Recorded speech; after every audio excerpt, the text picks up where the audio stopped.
So, let me start off by saying that this job is just ridiculous sometimes. You cannot, you just can't make this stuff up.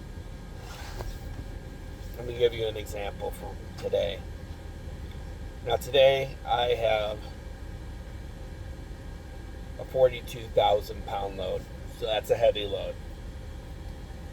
And when you have a heavy load, it causes what they call in the industry drag, which means it's very hard to accelerate. It takes time. When you go up an incline, it takes a long time to get up to 65 miles an hour, which is the cap on my governor. So you have drag. Now, the reason that I have drag and that my load is 42,000 pounds is that I have a bunch of pellets.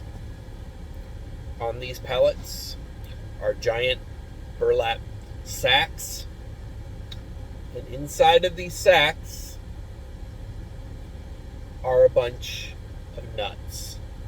That's right, I am hauling a bunch of giant nut sacks. I am dragging my giant nut sacks. Today I have dragged my giant nut sacks through Georgia. I have dragged my giant nut sacks through Alabama. Tomorrow I will drag my giant nut sacks through Tennessee.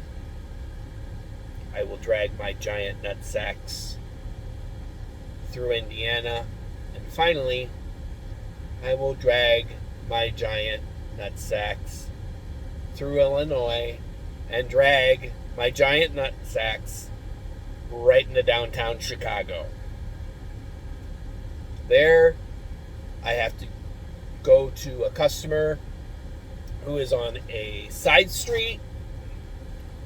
I will have to back into a dock at an angle that is a garage off side street. I'm going to need the giant nut sacks. And once I get into the dock, the receiver will grab my giant nut sacks and pull them off of the back of the truck. This job is completely ridiculous, and I will be here all week. Try the salmon.